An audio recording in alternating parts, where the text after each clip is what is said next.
नमस्कार दोस्तों, जय हिंद। स्वागत है आप सभी का यूपी रेगुलर क्लासेस के इस ऑनलाइन प्लेटफॉर्म पे। और अगर आप तैयारी कर रहे हो आर एग्जाम की या यूपी पीसीएस की या कोई भी स्टेट पीसीएस की जिसमें जियोग्राफी का अच्छा खासा पार्ट आता है, चाहे वो फिजिकल जियोग्राफी क्यों ना हो, भौतिक भूगोल, ठीक है। तो उसके संबंध में हम लोग जो जलवायु प्रदेश कवर कर रहे थे उसमें आज ये तीसरी क्लास है। और मैंने कहा था कि ये बहुत ही इंपॉर्टेंट चैप्टर है, बहुत ही इंपॉर्टेंट चैप्टर है। मैंने आपको पहले वायुदाब पेटियाँ पढ़ाया था, वायुदाब पेटियाँ, फिर उसके बाद जलवायु प्रदेश, और फिर उसके बाद मैं बताऊंगा आपको मॉनसून, ठीक है। तो ये जो फिजिकल जियोग्राफी है ये आपको बहुत ही अच्छे तरीके से कंप्लीट हो रहा है एनसीईआरटी पैटर्न पे, ठीक। तो अगर आपने इसके 2 पार्ट नहीं देखे हो, 2 पार्ट जरूर देख लेना, तभी तीसरा देखना, तभी समझ में आने वाला है, ठीक है। तो जलवायु प्रदेश वर्ल्ड जियोग्राफी का है, हम लोग पूरा मैपिंग पे कवर कर रहे हैं बहुत ही ईजिली तरीके से, ठीक। और न्यू पैटर्न आपको पता ही है कि इस बार यूपी पीसीएस में यहाँ से 3 प्रश्न आए थे इस चैप्टर से, ठीक है ना। तो ये चैप्टर काफ़ी इंपॉर्टेंट रहने वाला है, ठीक। तो शुरुआत करने से पहले हम लोग देखेंगे कि हम लोगों ने क्या क्या अभी तक कवर कर लिया है। मैंने आपको लास्ट में ये करवाया था, थोड़ा ध्यान दीजिएगा। अगर आपने इसको देखा है अच्छी बात है। ये चीन समतुल्य जलवायु प्रदेश, ये देखिए चीन समतुल्य जलवायु प्रदेश ये हो गया था, ठीक है ना। लास्ट पे हम लोगों ने किया था। कितने जलवायु प्रदेश हैं टोटल ये रहे। तो हम लोगों ने सबसे पहले विषुवतीय जलवायु प्रदेश 0 से 10 डिग्री, उसके बाद सहारा समतुल्य, सवाना समतुल्य और मानसूनी समतुल्य जलवायु प्रदेश, उसके बाद भूमध्य सागरीय जलवायु प्रदेश, और उसके बाद चीन समतुल्य जलवायु प्रदेश। ये प्रमुख जलवायु प्रदेश हम लोगों ने कवर कर लिए थे, ठीक है। आज हम लोग को देखना है पश्चिमी यूरोपीय समतुल्य जलवायु प्रदेश, फिर उसके बाद स्टेपी समतुल्य जलवायु प्रदेश, फिर सेंट लॉरेंस समतुल्य जलवायु प्रदेश, ठीक है। इनको देखेंगे बहुत ही अच्छे तरीके से। और सबसे ज़्यादा इम्पॉर्टेंट एग्ज़ाम के दृष्टि से अगर बोला जाए तो यहाँ तक है, ये वाले, ये ऊपर वाले जो पार्ट है ये बहुत ही कम पूछे जाते हैं। ऐसा नहीं पढ़ना नहीं है, लेकिन ये वाले जो है अगर आप थोड़ा सा नॉर्मल पढ़ोगे तो भी ठीक है, लेकिन ये वाले पार्ट आपको बहुत ही डिटेल में पढ़ना है जितना मैंने करवाया है, ठीक है। तो और वर्ल्ड जियोग्राफी का कोई भी स्पेशल पार्ट है या कोई भी इंपॉर्टेंट टॉपिक है वो आपको पढ़ना चाहते हो तो प्लेलिस्ट चले जाना। प्लेलिस्ट में सारे टॉपिक मैंने कवर कर दिए, मुश्किल से 18-20 वीडियो होंगे। इनको पूरा पढ़ लोगे, वर्ल्ड जियोग्राफी 80% 90% तक कंप्लीट हो जाएगा, ठीक है। चलिए शुरुआत करते हैं। फिर उससे पहले चैनल पे नए सब्सक्राइब कर देना, वीडियो को लाइक कर देना और शेयर कर देना। तो आते हैं अपने पे, चलिए। तो सबसे पहले हम लोग देखते हैं पश्चिमी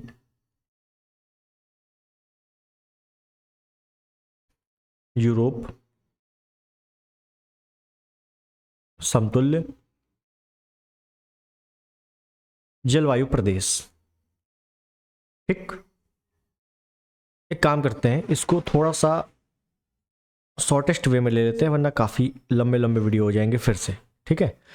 तो पश्चिमी यूरोपीय जलवायु प्रदेश, जलवायु प्रदेश, और यहीं पर हम देख लेते हैं सेंट लॉरेंस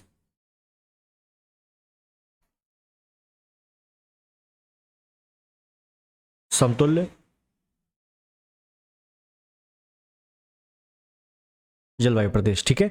तो पश्चिमी यूरोपीय समतुल्य जलवायु प्रदेश और सेंट लॉरेंस समतुल्य जलवायु प्रदेश, ये दोनों जलवायु प्रदेश देख लेते हैं इकट्ठे। तो पहले एक लाइन खींच दें, फिर उसके बाद थोड़ा सा कंपेयर करते हुए दोनों को एक साथ खत्म कर देंगे। देखिए,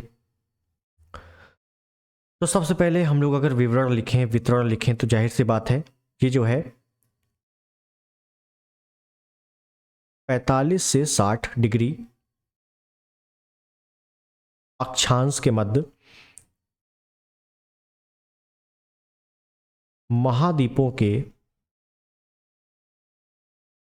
पश्चिम भाग में। अगर आपने 2 वीडियो देखा है अब आपको बहुत ही ईजिली समझ में आ जाएगा, ठीक है। तो 45 से 60 डिग्री महाद्वीपों के पश्चिमी भाग में पाया जाता है। नाम क्या है? पश्चिमी यूरोपीय समतुल्य जलवायु प्रदेश। हालांकि नाम में लिखा हुआ है पश्चिम, कोई दिक्कत नहीं है ये वाला। तो ये भी 45 से 60 डिग्री अक्षांश के मध्य महाद्वीपों के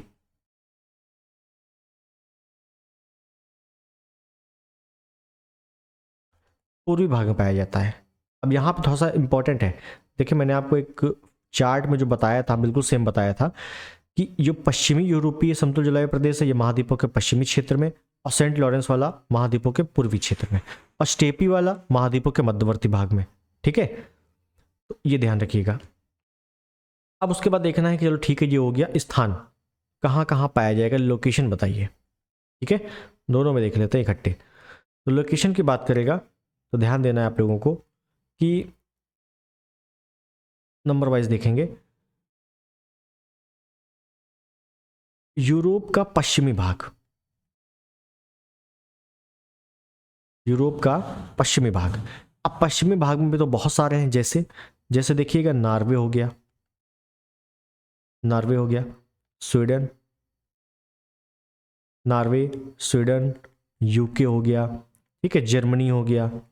हालांकि इतना डिटेल आता नहीं, फिर भी मैं आपको करवा दे रहा हूँ। जर्मनी, फ्रांस, स्पेन, ये वाला हिस्सा। ठीक है, हालांकि एक दिमाग में ओवर भी बन जाए कि कहाँ पे हम बात कर रहे हैं, यूरोप के पश्चिमी में कहाँ बात कर रहे हैं। ठीक है, उसके बाद बात करेंगे तो यूएसए का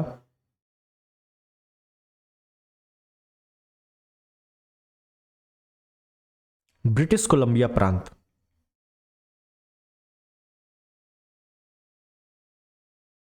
ब्रिटिश कोलंबिया प्रांत।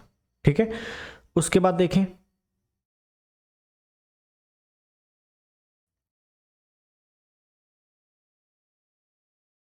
अगर हम लोग दक्षिण अमेरिका में देखेंगे तो दक्षिणी चिली, दक्षिणी चिली, क्योंकि दक्षिणी चिली ही जो है वो 45 से 60 के मध्य में आता है। ठीक है, चौथा पार्ट देखें तो ऑस्ट्रेलिया, ऑस्ट्रेलिया भी इसके संपर्क में है। और ऑस्ट्रेलिया में कहाँ, तो ऑस्ट्रेलिया का विक्टोरिया,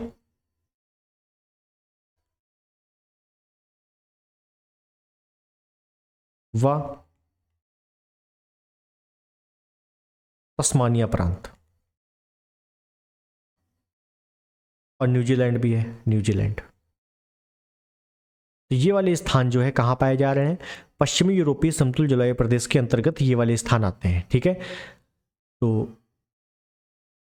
सेंट लॉरेंस में भी स्थान देख लें, उसके बाद डायरेक्टली कंपेयर कर लेंगे मैप से।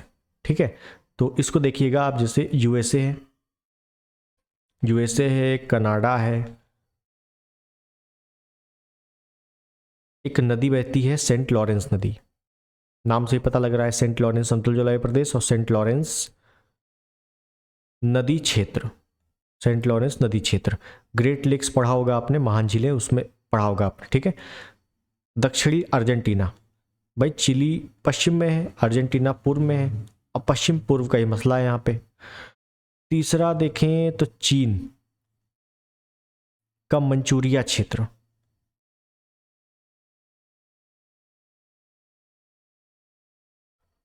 और जापान,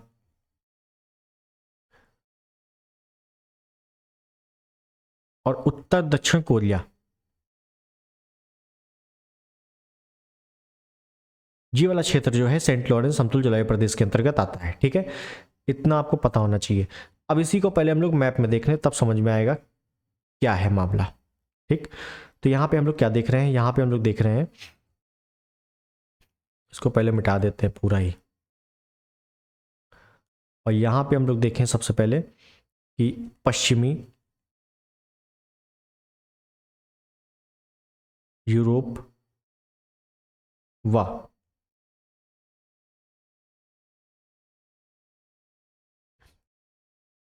सेंट लॉरेंस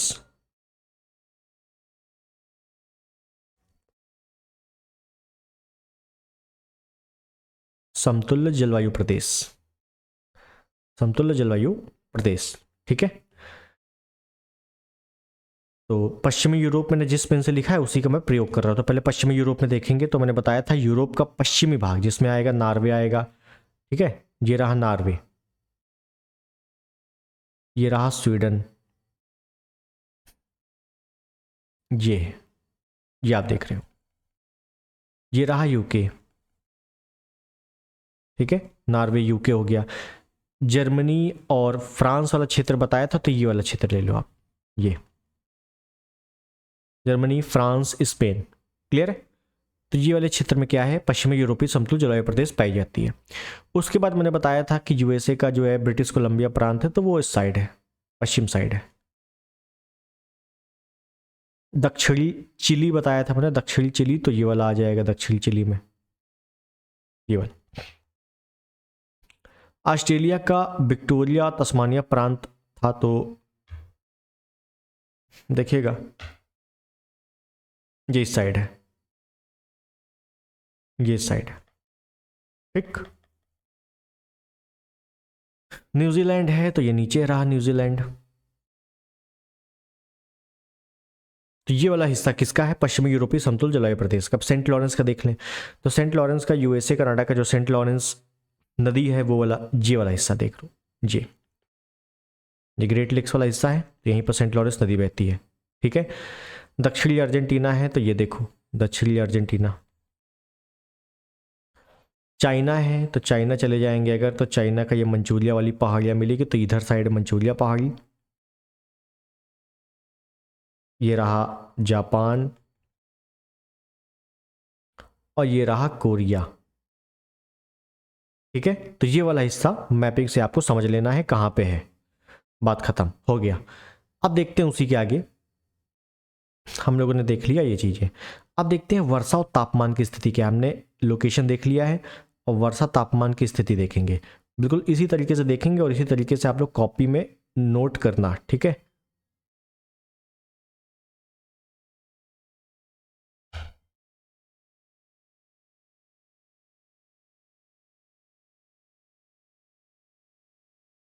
वर्षा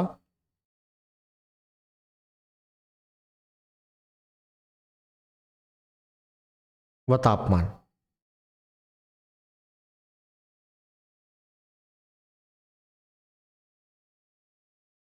वर्षा व तापमान, ठीक। देखिएगा, मैंने आपको पिछले वाली वीडियो में बताया था कि अगर आप पूर्व से पश्चिम की ओर चलोगे तो वर्षा की मात्रा आपकी घटेगी, वर्षा की मात्रा घटेगी, ठीक है। तो बस वही चीज़ है यहाँ पे कि वर्षा तो 2400 घंटे या 12 महीने होगी, 24 घंटे बोल रहा हूँ सॉरी, 12 महीने वाला वर्ष भर होगी, लेकिन निर्भर करेगा कब गर्मी में हो रही है कब सर्दी में हो रही है, कौन सी वर्षा गर्मी में हो रही है कब और किस में सर्दी में हो रही है, ठीक है। तो पहले लिखते हैं उसके बाद देखेंगे। तो ध्यान देना, मैं यहाँ ये वाली किसकी बात कर रहा हूँ, ये बात कर रहा हूँ मैं पश्चिमी यूरोपीय समतल जलवायु प्रदेश की, ठीक है। तो थोड़ा नोट अच्छे से बनाना, अगर नोट्स बना रहे हो तो ऐसे लिख दें कि यहाँ वर्षा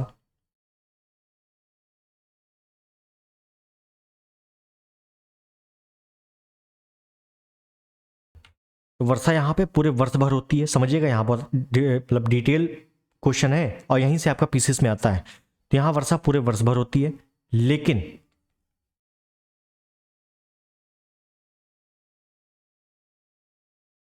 सर्दियों में अधिक, लेकिन सर्दियों में अधिक होती है। मतलब अगर आपसे पूछा जाए कि पश्चिमी यूरोपीय समतल जलवायु प्रदेश में गर्मियों में सबसे अधिक वर्षा होती है, तो गलत हो जाएगा। क्यों? क्योंकि सर्दियों में अधिक वर्षा हो रही है और पूरे वर्ष भर वर्षा हो रही है, ठीक है। मतलब जनवरी से लेकर दिसंबर में पूरे वर्ष भर वर्षा होती है, लेकिन सर्दियों में कुछ ज़्यादा ही हो जाती है, बस इतना सा है, ठीक है। तो कितनी होती है वर्षा की मात्रा? ये होती है लगभग 140 सेंटीमीटर के करीब, ठीक। क्यों, किस वजह से होती है? चक्रवात से होती है कि पछुआ पवनों से होती है कि व्यापारिक पवनों से होती है? तो ध्यान दीजिएगा कि यह वर्षा, ऐसे लिख दो कि यह वर्षा सामान्यतः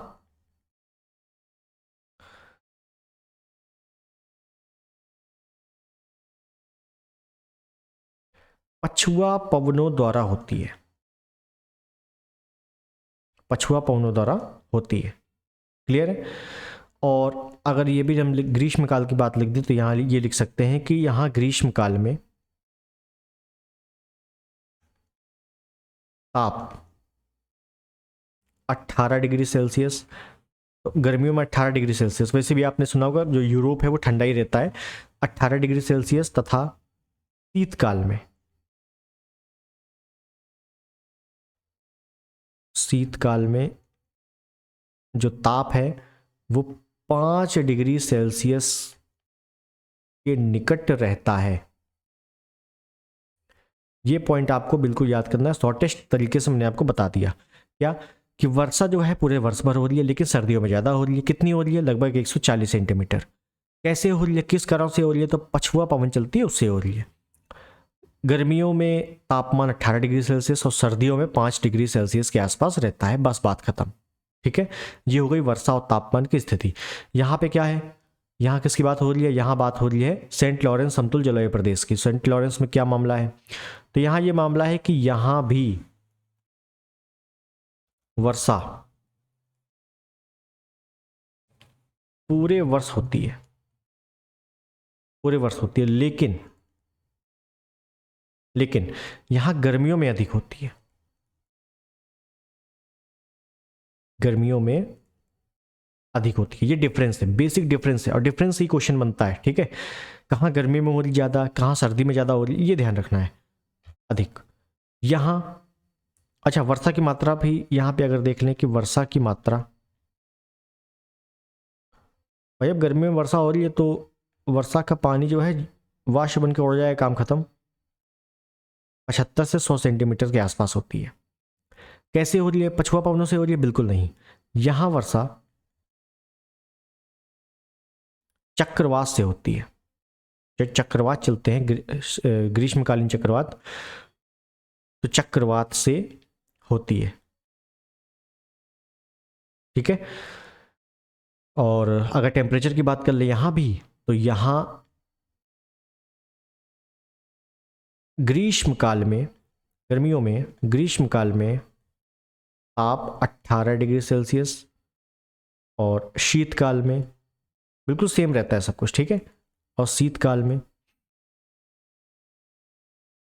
5 डिग्री सेल्सियस तक रहता है। दोनों सेम है, टेम्परेचर में कोई डिफरेंस नहीं है। वर्षा की मात्रा में डिफरेंस है, वर्षा कब हो रही है उसमें डिफरेंस है, होती पूरे वर्ष है। और वर्षा का मतलब कारक क्या है, क्यों हो रही है, पछुआ पवन से हो रही है, चक्रवात से हो रही है, तो वो डिफरेंस है। ठीक है, तो बेसिक डिफरेंस याद रखना है, पश्चिमी यूरोपीय समतुल जलवायु प्रदेश और सेंट लॉरेंस समतुल जलवायु प्रदेश में। क्लियर हो गया? इसके बाद देख लेते हैं वनस्पति की क्या स्थिति है दोनों में। दोनों में वनस्पतियां अगर कुछ विशेष पाई जा रही हैं तो वहां से भी प्रश्न बन सकते हैं। ठीक है, तो देखते हैं वो भी।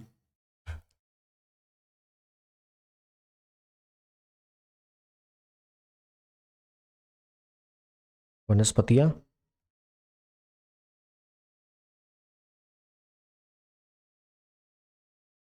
तो यहां पहले बात करते हैं पश्चिमी यूरोपीय समतुल जलवायु प्रदेश में। ठीक है, तो ये लिख सकते हैं कि यहां कोड़धारी सदाबहार वन कहाँ पाए जा रहे थे, कोड़धारी कहाँ पाए जा रहे थे, थोड़ा ध्यान रखिएगा। पिछले टर्न पे मैंने आपको बताया था। तो यहां कोड़धारी वनों का विकास होता है, कोड़धारी वनों का विकास होता है। जैसे अब कोड़धारी वन जो है उनमें कौन कौन से वृक्ष पाए जाते हैं, जैसे मैंने सदाबहार वन बताया था कि रोजवुड हो गया, महोगनी हो गया, या सिनकोना हो गया, लेकिन यहाँ पे कौन कौन से हैं? तो यहाँ पे ध्यान रखिएगा, कुछ पेड़ों के नाम हैं जो आपसे पूछ लेता है। स्प्रूस, ये कोड़धारी है, स्प्रूस। ठीक है, एक होता है लार्च, पर, पाइन, पाइन हो गया, एक है रेडवुड, रेड पाइन। ये सभी वृक्ष पाए जाते हैं, स्प्रूस, लार्च, फर, पाइन, रेडवुड, ये ध्यान रखिएगा। तो जंतु कौन कौन से हैं ये भी बताओ। तो यहाँ पे हिरन हो गया, और ठंडी का मौसम रहता है तो याक हो गया, तो ये सब पाए जाते हैं एक्सेट्रा। ठीक है, जंतुओं से क्वेश्चन नहीं बनते ज़्यादातर। यहाँ बताओ, तो यहाँ भी वही है भाई, मात्रा आप देखोगे लगभग वर्षा की मात्रा भी लगभग समान ही है। ठीक है ना, 140 और 100 तक हो रही है, कोई समस्या नहीं है। ताप लगभग बराबर है, 18.5 दोनों जगह सब कुछ बराबर है, लगभग बराबर है। तो यहाँ भी कोड़धारी वृक्ष भी पाए जाएंगे, यहाँ कोड़धारी वनों का विकास होता है। ठीक है ना, इसी वजह से मैंने आपको कंपेयर करके लिखवाया था कि कई चीज़ें इसमें कंपेयरिंग से समझ में आ जाएंगी। तो वही है फर, स्प्रूस, पाइन एटसेट्रा, ठीक है ना, सेम है। और जो जंतु हैं वो भी यहीं पाए जाएंगे, तो यही वाले, ठीक है ना,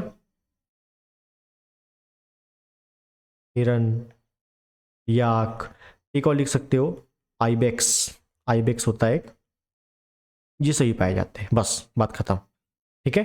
तो ध्यान रखिएगा, ये मैंने आपको दोनों कंपेयर करके करवा दिया है 3 स्लाइड में, ठीक। अब अपने को देखना है आगे, और आगे देखने से पहले हम लोग चार्ट में देख लेते हैं हम लोगों ने क्या क्या कर लिया। हम लोगों ने देख कर लिया है पश्चिमी यूरोपीय समतुल जलवायु प्रदेश कंप्लीटेड, सेंट लॉरेंस समतुल जलवायु प्रदेश कंप्लीटेड। अब देखते हैं स्टेपी समतुल्य जलवायु प्रदेश।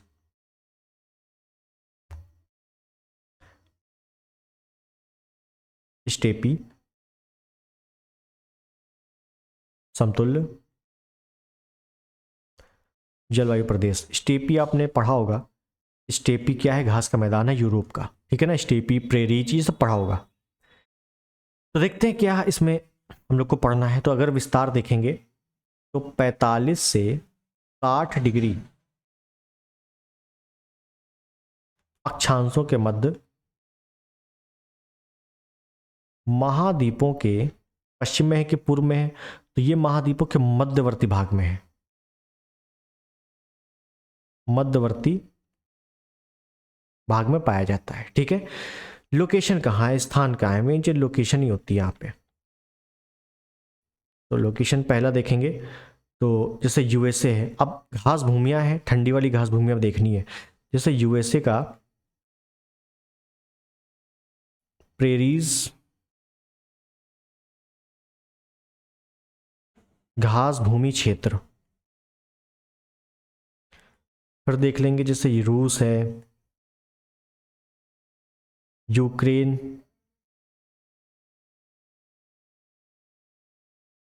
हंगरी में जो स्टेपी घास भूमि है, स्टेपी घास भूमि। हंगरी में घास के मैदानों को पुष्टाज कहते हैं, ध्यान रखिएगा, हालांकि वो पुष्टाज भी स्टेपी का ही भाग होता है, तो स्टेपी घास भूमि लिखेंगे इस वजह, ठीक है। ध्यान रखिएगा कि जो हंगरी में घास के मैदान उनको पुष्टाज कहते हैं, लेकिन होता वो स्टेपी का ही भाग है। तीसरा देख लेंगे जैसे अर्जेंटीना में है, अर्जेंटीना में क्या है, कंपास, कंपास ब्राजील में है, तो यहाँ क्या है, पंपास, पंपास घास भूमि क्षेत्र में कौन सा जलवायु प्रदेश, स्टेपी समतुल्य जलवायु प्रदेश। फिर ऑस्ट्रेलिया, ऑस्ट्रेलिया में कौन सा है, तो एक ही पढ़ा होगा, डाउन्स।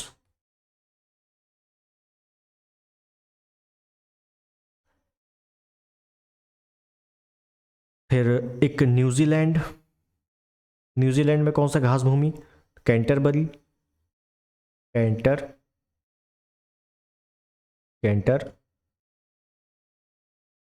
बरी घास भूमि, घास भूमि। छठवा देख लेंगे तो दक्षिण अफ्रीका, बिल्कुल दक्षिणी चलेंगे तो एक घास भूमि पड़ेगी वेल्ड, शीतोष्ण है ये, वेल्स घास भूमि, ठीक है। घास भूमि अगर पढ़ा है तो ये कंप्लीटेड है अच्छे से आपको। ये वाला लोकेशन जो है, ये सभी जो लोकेशन है, यहाँ पे कौन सा जलवायु प्रदेश है, स्टेपी समतुल्य जलवायु प्रदेश है, ठीक है।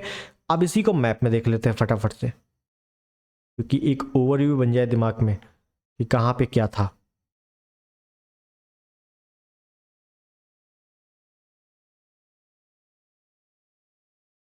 तो इसको मिटा दें,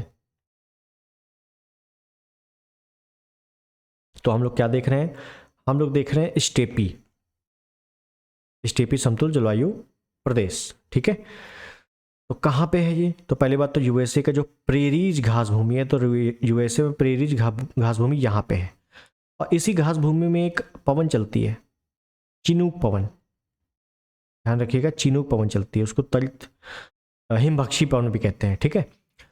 उसके बाद रूस हो गया, यूक्रेन हो गया, हंगरी हो गया।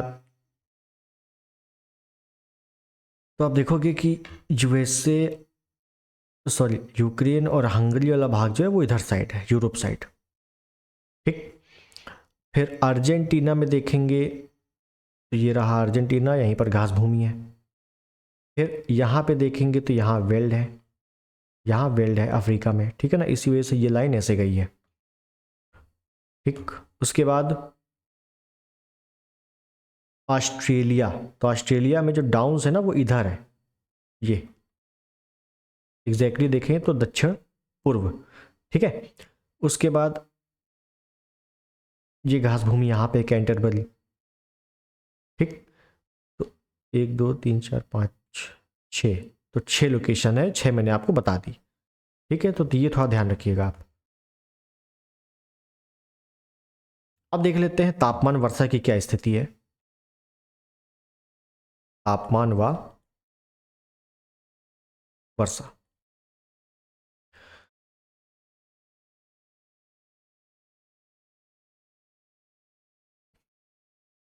ग्रीष्म काल में जो ताप रहता है यहाँ पे वो 18 डिग्री सेल्सियस रहता है, क्योंकि हमने जितने भी घास भूमियाँ देखी हैं सब कैसी है, शीतोष्ण है, तो ठंडा ही रहेगा।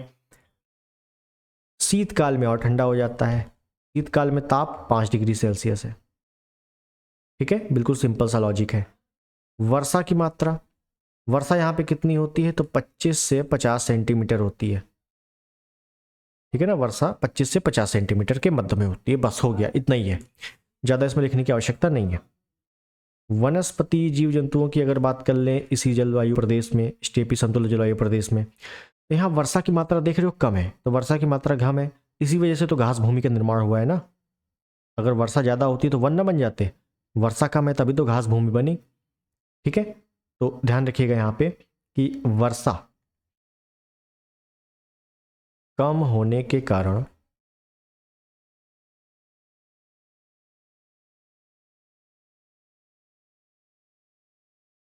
घास भूमियों का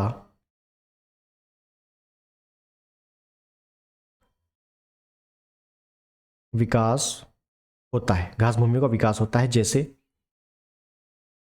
स्टेपा, ये कौन कौन सी घास पाई जाती है, आर्मेनिया, आर्मेनिया घास है, और अल्फा अल्फा घास है। घास भूमियाँ जब बताएंगे तो घास भूमियों को काफ़ी डिटेल में बताऊंगा आपको कि क्या क्या विशेषता है वहाँ पे, अल्फा अल्फा घास क्या होती है, आर्मेनिया घास क्या होती है, तो घास भूमियों में अलग से टॉपिक देखेंगे उसको, ठीक है। और यहाँ पे ऐसा नहीं है कि वृक्ष बिल्कुल नहीं है, भाई पानी कम है तो वन तो कम है, ये तो जाहिर सी बात है, लेकिन वृक्ष है लेकिन बिखरी हुई अवस्था में है, जिनको पार्क लैंड कहा जाता है, मैंने आपको बताया था पिछले वीडियो में, ठीक है। तो यहाँ पे, यहाँ बिखरी अवस्था में, बिखरी अवस्था में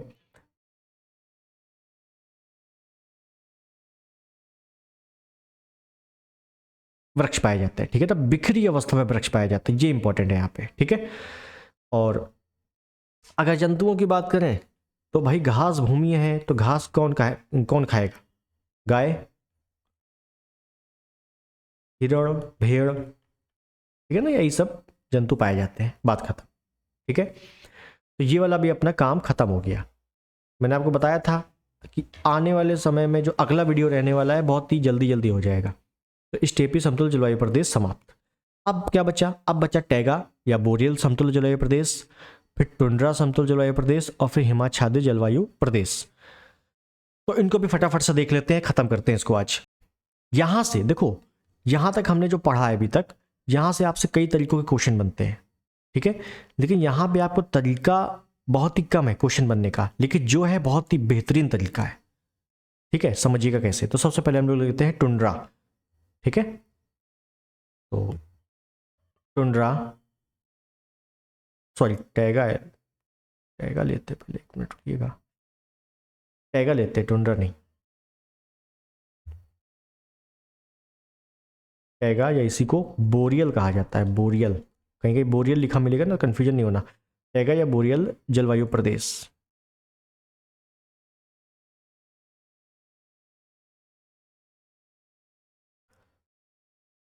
विस्तार 60 से 70 डिग्री अक्षांशों के मध्य।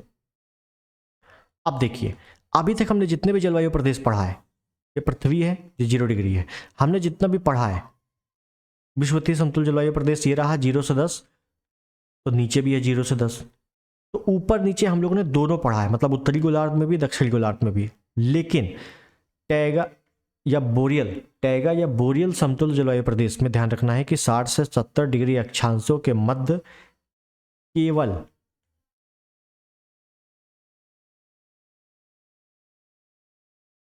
केवल उत्तरी गोलार्ध में पाया जाता है, उत्तरी गोलार्ध में पाया जाता है, केवल उत्तरी गोलार्ध में। तो यहां पे ऐसे लिख दे रहा हूं मैं, केवल, तो इसको हाईलाइट कर दे रहा हूं, ये इंपॉर्टेंट पॉइंट है। ऐसा कौन सा जलवायु प्रदेश है जो केवल और केवल उत्तरी गोलार्ध में पाया जाता है? तो टैगा या बोरियल जलवायु प्रदेश केवल उत्तरी गोलार्ध में। जब केवल उत्तरी गोलार्ध में है तो स्थान बताओ। तो स्थान तो जाहिर सी बात है, एक बात तो साफ हो गई कि 0 डिग्री के ऊपर ही है, भूमध्य रेखा विषुवत रेखा के ऊपर ही है। अब कहाँ पे है देखो, तो जैसे हम अलास्का, यूएसए का भाग है, अलास्का का मध्यवर्ती भाग, मध्यवर्ती भाग, ठीक है। कनाडा, कनाडा का मध्यवर्ती भाग, मध्यवर्ती भाग। रूस का साइबेरिया क्षेत्र, जो ठंडा क्षेत्र है, साइबेरिया, साइबेरिया क्षेत्र, ठीक है। और क्या है, तो और है आपका नॉर्वे, स्वीडन, फिनलैंड का दक्षिणी भाग, दक्षिणी भाग, क्योंकि एक एक लोकेशन पता होना चाहिए। नॉर्वे, स्वीडन, फिनलैंड में आप करवा दूं और एग्जाम में हो सकता आ जाए कि उत्तरी नॉर्वे में पाया जाता है, ठीक है, तो गड़बड़ हो जाएगा ना, क्योंकि दक्षिणी नॉर्वे है। तो इस वजह से ये सब क्वेश्चन बने हुए हैं, ठीक है, ध्यान रखिएगा। आर में एग्जैक्ट थोड़ा सा डिटेलिंग क्वेश्चन आ जाता है, तो ये लोकेशन आपको ध्यान रखनी है, यहाँ यहाँ भाग में पाया जाता है। तो आप देख लेते हैं एक बार मैप में, दिमाग में एक बार ओवरव्यू बैठ जाए कायदे से, ठीक है। तो इसको मिटा दे पहले तो।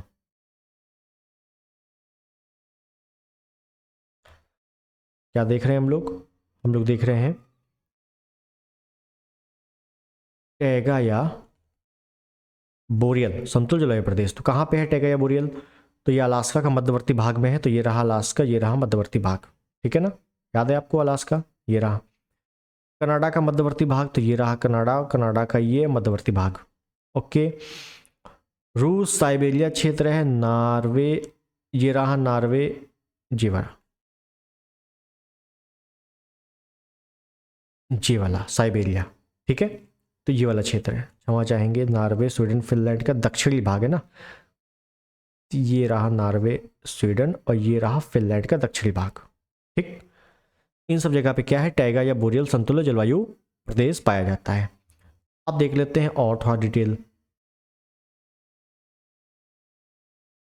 तो सबसे पहले देखें वर्षा तापमान की स्थिति,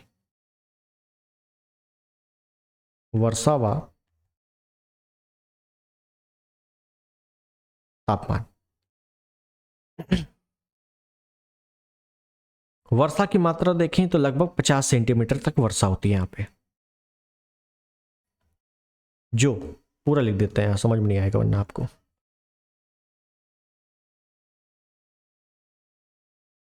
यहां वर्षा की मात्रा लगभग 50 सेंटीमीटर होती है, जो सामान्य व हिम के रूप में होती है, हिम के रूप में होती है, मतलब बर्फ गिरती है, ठीक है ना। यहाँ पानी नहीं है, बर्फ गिरेगा भाई, जाहिर सी बात है, ठंडा प्रदेश है काफी।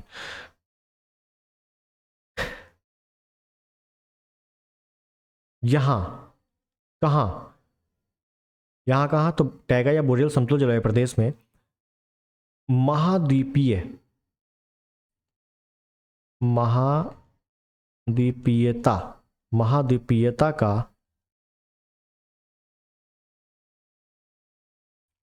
प्रभाव पाया जाता है। अतः ग्रीष्मकाल,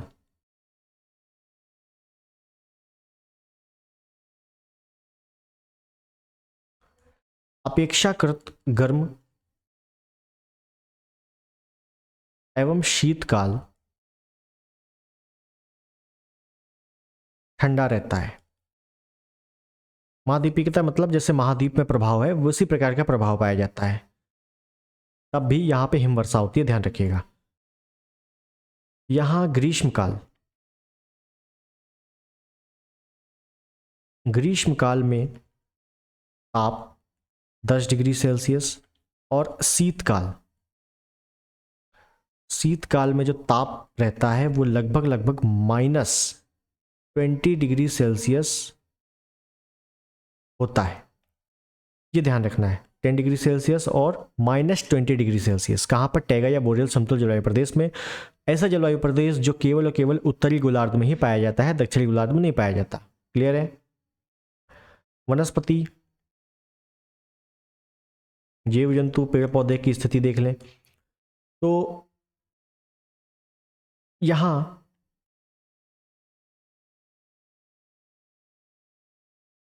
शंकुधारी या कोणधारी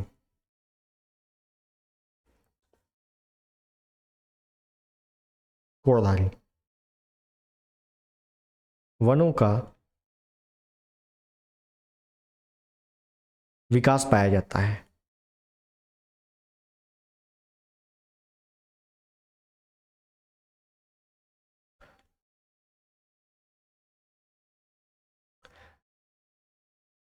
कनाडा में ऐसे वनों का विकास ज्यादा है।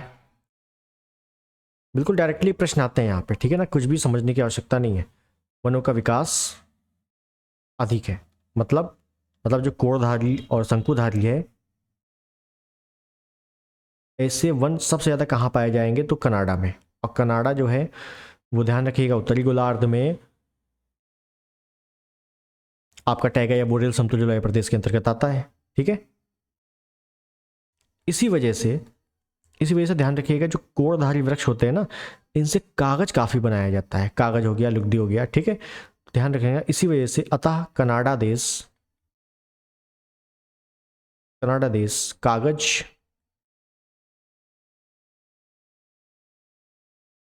व लुगदी उद्योग में अग्रिम है या अग्रणी है। तो कागज उद्योग, अखबारी कागज या लुगदी उद्योग में पहले नंबर पे कौन है? कनाडा है। इसी वजह से क्योंकि वहां पे शंकुधारी कोणधारी वनों का विकास होता है। ठीक है, टैगा का शाब्दिक अर्थ तो हिमवन होता है, ये भी ध्यान रखना। और यहाँ पाए जाने वाले जंतु कौन कौन से हैं? जंतु में ध्यान रखना है कि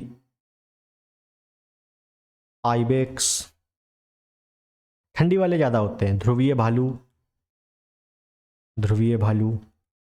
ठंडे वाले भालू, ठीक है, लोमड़ी,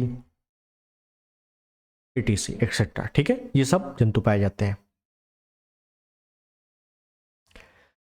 तो ये ठंडा स्थान है। एक चीज ध्यान रखना है कि अगर आप पूछ ले कि सबसे ठंडा स्थान कौन सा है विश्व का, सबसे गर्म स्थान मैंने बताया था, सबसे शुष्क स्थान तो ये बताया था अकीरा या अरीका बताया था अटाकामा मरुस्थल में। ठीक है, सबसे शुष्कतम स्थान। और ध्यान रखना है आपको, अगर आपसे पूछे कि सबसे ठंडा स्थान कौन सा है तो बर्खोयास्क रूस में पड़ता है। हालांकि वो हम लोग देखेंगे जब मानसून देखेंगे उसमें, ठीक, कंफ्यूजन नहीं होना। तो ये सारी चीजें हो गई, ये इंपॉर्टेंट था क्या? टैगा या बोरियल समतल जलवायु प्रदेश। ठीक है, अब कौन सा बचा? आपको क्लियर हो गया होगा, ठीक है ना, बहुत ज़्यादा इसमें समझने वाली आवश्यकता नहीं है। हम लोगों ने टैगा या बोरियल समतल जलवायु प्रदेश कंप्लीट कर लिया। ये लो हो गया भैया, ये भी। अब क्या बचा? अब बचा टुंड्रा और हिमाच्छादित। बहुत ही छोटे छोटे हैं, इनको कंपेयर करके कर लेते हैं। ठीक है, कंपेयर करके कर लेते हैं, जल्दी हो जाएगा। एक तरफ लिखते हैं टुंड्रा,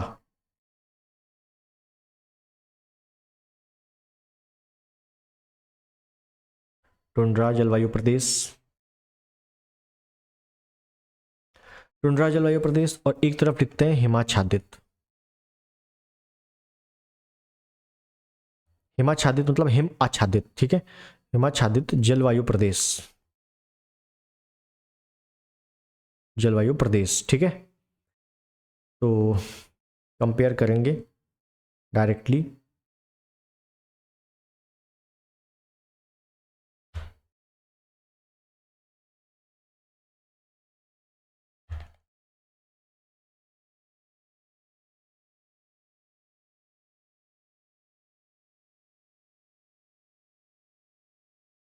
देखिएगा, सबसे पहले है कहाँ पे, तो विस्तार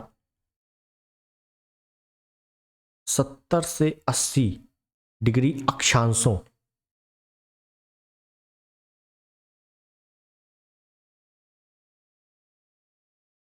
के मध्य दोनों गोलार्धों में, ये ध्यान रखने का, ये दोनों गोलार्ध में है, ठीक है ना। केवल और केवल टैगा या बोरियल ही है जो केवल और केवल उत्तरी गोलार्ध में है, बाकी दोनों गोलार्ध में, उत्तर दक्षिण दोनों में। इसका विस्तार कहाँ पे, मैं सही लिख रहा हूं कि नहीं, 70 से 80, 80 से 90, ठीक। बिल्कुल अपने को जो मैप में है, जो फ्लो डायग्राम है, फ्लो चार्ट है, बिल्कुल वही देख के लिख लेना है। विस्तार कहाँ पे है, विस्तार है 80 से 90 डिग्री अक्षांशों के मध्य दोनों गोलार्धों में, ठीक। तो कहाँ पे स्थान, लोकेशन कहाँ पे है भाई, इतना ठंडा स्थान है, लोकेशन कहाँ पे है, लोकेशन है अलास्का, कनाडा का उत्तरी भाग, अभी तक मध्यवर्ती देख रहे थे, अब है उत्तरी भाग, ठीक है। रूस,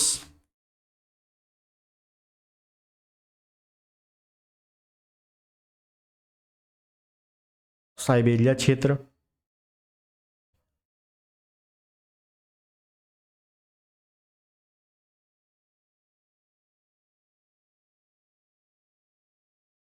अंटार्कटिका का उत्तरी भाग,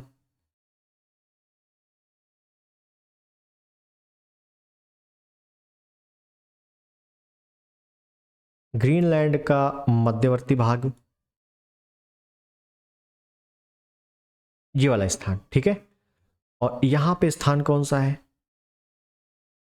हिमाच्छादित में, तो हिमाच्छादित में है, ध्यान रखिएगा कि हालांकि यहां पे भी उत्तरी भाग है, लेकिन यहां पे ये लिख सकते हैं अलास्का कनाडा के सुदूर उत्तरी भाग, सुदूर मतलब बिल्कुल कोने वाले उत्तरी भाग, ठीक है। रूस का उत्तरी भाग पूरा ठंडा वाला क्षेत्र है, ग्रीनलैंड का उत्तरी भाग, ये सारी लोकेशन हम लोग देख लिए हैं, बस उत्तर दक्षिण का अपना देख लेना, ठीक है। और अंटार्कटिका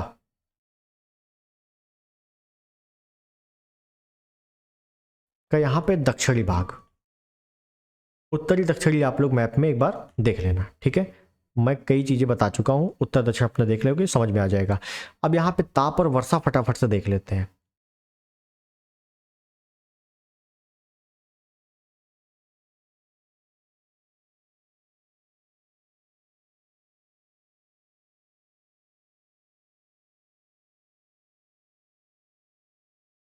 ताप व वर्षा की क्या स्थिति है यहां पे,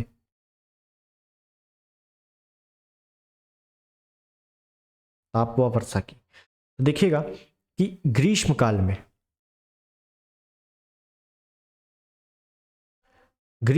में जो ताप रहता है वो कितना रहता है, और सर्दियों में ताप कितना रहता है,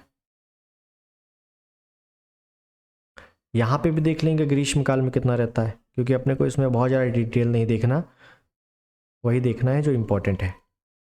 सर्दियों में कितना रहता है, तो ध्यान दीजिएगा ग्रीष्म काल में यहाँ पर रहता है 0 डिग्री सेल्सियस, और सर्दियों में रहता है -30 डिग्री सेल्सियस। और यहाँ पे, यहाँ कहाँ पे बात हो रही है, यहाँ हो रही है हिमाच्छादित में। जब हिमाच्छादित है, पूरा ही बर्फ है, तो गर्मियों में रहता है यहाँ पे 3 डिग्री सेल्सियस, -3 डिग्री सेल्सियस, और सर्दियों में -50 डिग्री सेल्सियस। ध्यान दीजिएगा जो हिमाच्छादित है वो सबसे ज़्यादा ठंडा है, माइनस में चला गया है गर्मी के मौसम में। और यहाँ पे अगर वर्षा की बात करें, वर्षा लगभग 25 सेंटीमीटर, वर्षा लगभग 25 सेंटीमीटर। वर्षा ज़्यादातर कैसी होती है, तो हिमवर्षा होती है, हिमवर्षा मतलब बर्फ गिरती है, ठीक है, ज़्यादातर। यहाँ पे वर्षा कितनी, यहाँ भी वर्षा 25 सेंटीमीटर, 25 सेंटीमीटर। लेकिन यहाँ पे पूर्णतः 100% हिमवर्षा, मतलब यहाँ पे पानी वानी नहीं गिरता, डायरेक्ट बर्फ। यहाँ पे भी तो कुछ गुंजाइश है कि बर्फ के साथ साथ पानी गिर जाएगा, लेकिन यहाँ पे पूरा का पूरा बर्फ। ठीक है, तो जब पूरा ही बर्फ है तो यहाँ पे अब देख लेते हैं वनस्पति क्या है भाई, वनस्पति की क्या हाल है।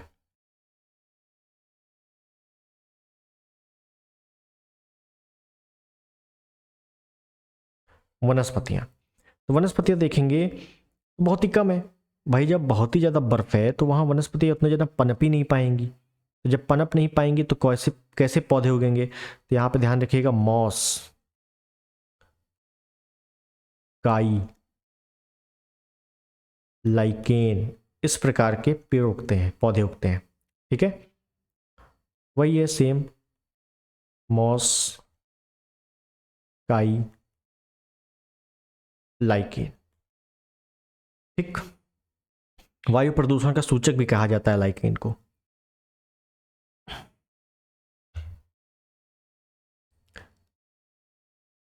जंतुओं की अगर बात कर लें, यहाँ पे भी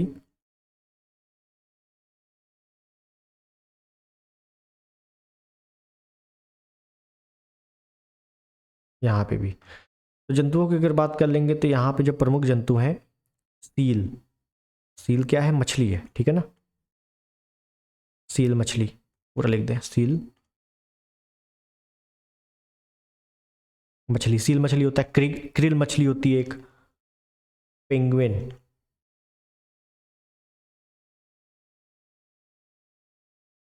ध्रुवीय भालू,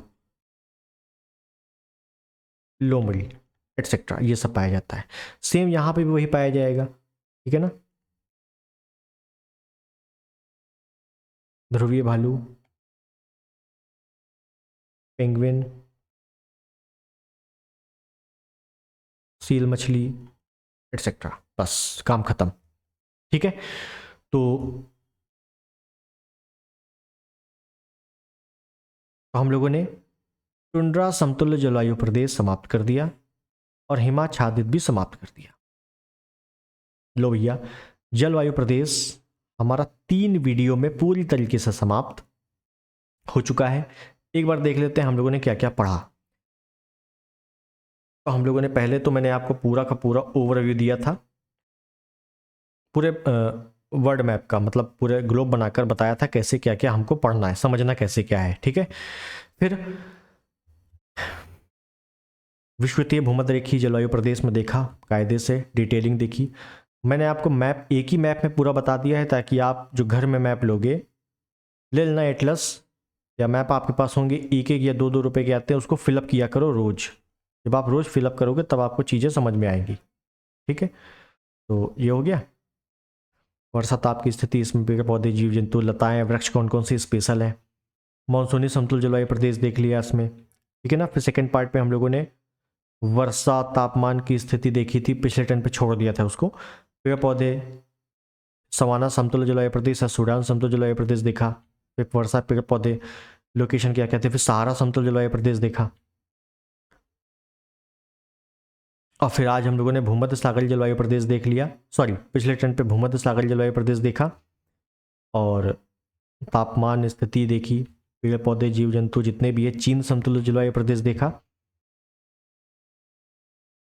और फिर आज हम लोगों ने पश्चिमी यूरोपीय समतुल्य जलवायु प्रदेश, वर्षा ताप की स्थिति, वनस्पतियाँ, फिर स्टेपी, अलग से स्टेपी को देखा। फिर टैगा, बोरियल जलवायु प्रदेश, फिर टुंड्रा और आच्छादित समतुल्य जलवायु प्रदेश। काम खत्म। ठीक है, एक चीज शायद गड़बड़ हो गई इसमें, ये इसमें तीसरा हो गया है, ये गलत हो गया है। चलो इसको आप लोग थोड़ा सा मिटा लेना, या मैं ही मिटा देता हूं। ये 3 नहीं है, 3 नहीं है, ये क्लास नंबर 4 है। ठीक है ना, क्लास नंबर 4 है, ये ध्यान दीजिएगा। ठीक है, इसको सही कर लेना, गड़बड़ हो गया था, कोई दिक्कत नहीं। क्लास से अपने को क्या मतलब है, पूरा हम लोगों ने कंप्लीट कर लिया है। और जलवायु प्रदेश में अब आप, चाहे आप यूपी पीसीएस के, आरओ के, या कोई भी स्टेट पीसीएस के पीवाईक्यू लगा के देखना, आपका एक भी प्रश्न गलत नहीं होगा। ठीक है, ये आपका पूरी तरीके से कंप्लीट। बहुत ही अच्छा चैप्टर था, बहुत ही बड़ा चैप्टर था, मैंने आपको जल्दी खींच के पढ़ाया इसको, ठीक है। काफ़ी लेंदी चैप्टर है ये। तो आशा करता हूँ वीडियो आपको पसंद आया होगा। अगर पसंद आया है, चैनल पर नए हैं, सब्सक्राइब कर देना, वीडियो को लाइक कर देना, शेयर कर देना। मिलते हैं अगले किसी बेहतरीन टॉपिक के साथ, तब तक के लिए नमस्कार, जय हिंद, वंदे मातरम।